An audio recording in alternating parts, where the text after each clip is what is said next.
million cups. Good morning.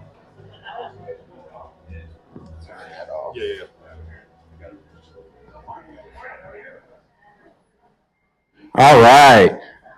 So I am Jesse Bullock, and I will be emceeing this show this morning. All right. So, what convenes us here this morning is 1 million cups, a Kauffman Foundation product that serves the purpose of uniting entrepreneurs over a cup of coffee. And we do that here at Exponential Impact every week at 9 o'clock. But we would not be able to convene over coffee without our coffee sponsor, golly, forgot his name, from Fargo Patent Business Law. So give them a round of applause.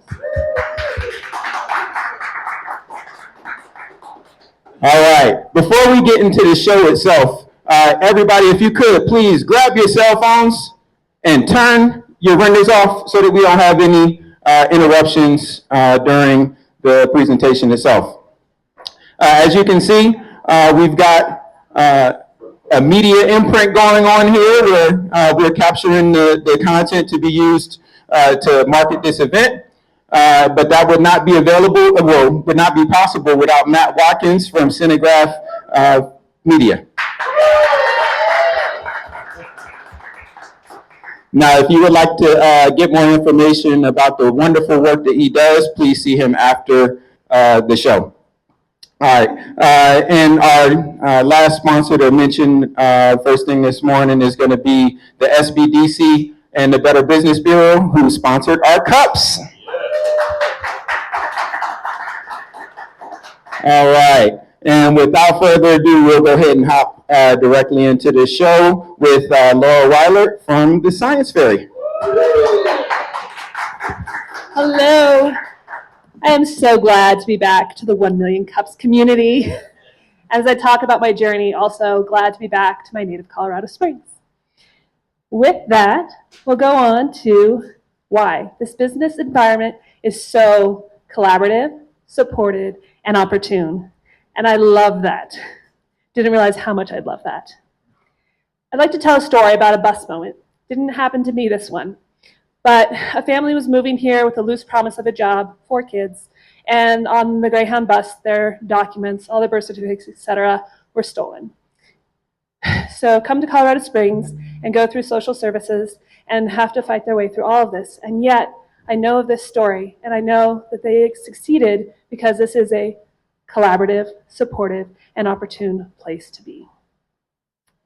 That story got me as a AmeriCorps Vista and just gave me this taste of social impact. And that was huge. Not only was the job market better for nonprofit here in the Springs than in the sciences, because I was a scientist, wow. So that happened.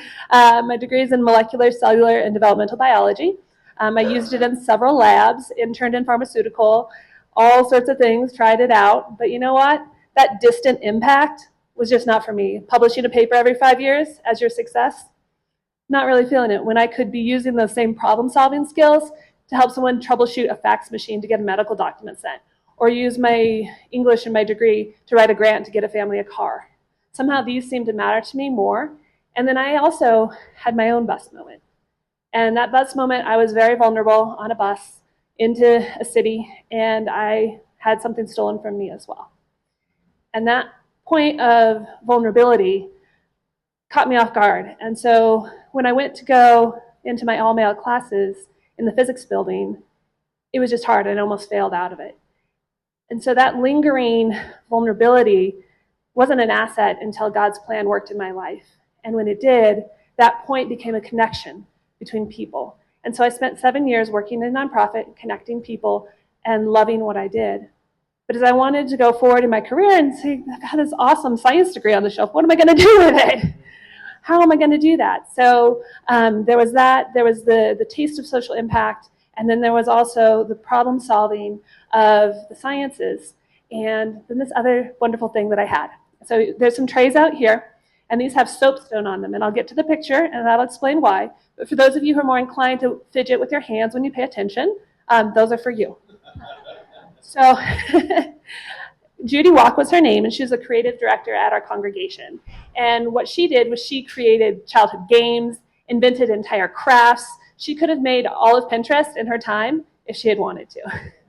She taught me how to use tools like a hot glue gun. So all those how to do things in my life and all those kind of crafts turned into STEM activities. And the business model from that came from being in the basement of the library, reading the Harvard Business Review, and being like, why are we standardizing people? This is wrong. We need to hack around this. So I was like, okay, STEM inspiration for the next generation. That sounds fantastic. And that's where I landed up with Science Fairy. And before I get off topic here, STEM inspiration, and that's what I ended up doing. So I go mobile to different childcares, and at those childcares I bring a tub of activities like our soapstone activity, and we play. And we do that for an hour.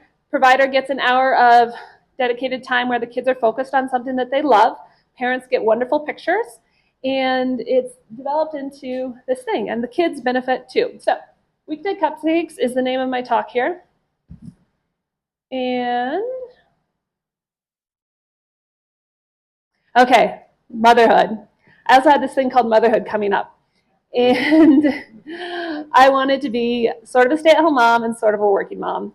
And I found this balance in Science Fairy. So ultimately, I created this for my daughter to understand what hard work and entrepreneurship and love of something do, and a commitment to that. And my son, he's along for the ride because he's got an older sister. So.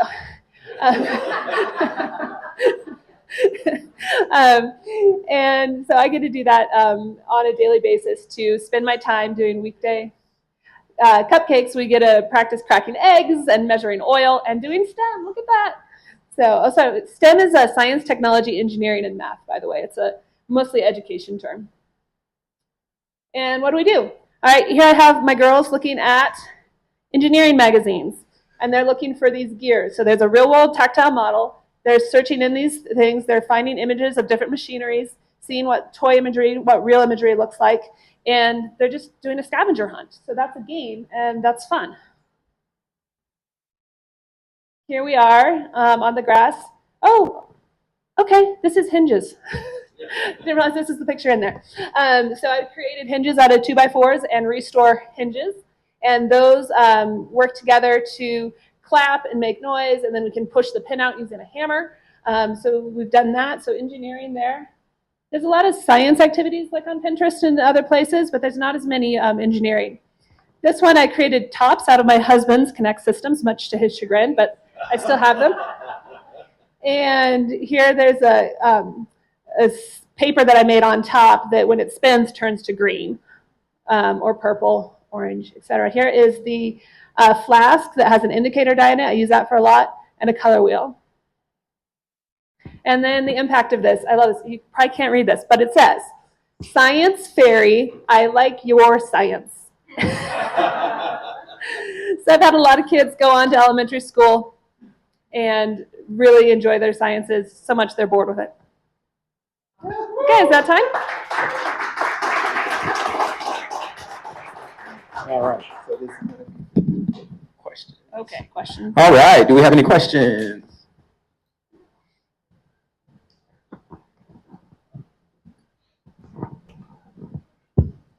So I'm assuming you want some of these products you're creating, games you're creating, to make their way into public spaces or businesses, right? Is that kind of what you want to do? Yes, so I've already brought them into my business, and then I take those mobile to different childcares. What I'm here and what I'm asking you all for is some ideas about what growth looks like of a micro business to have macro effect. So that doesn't answer your question, I'm realizing. Can you ask it again?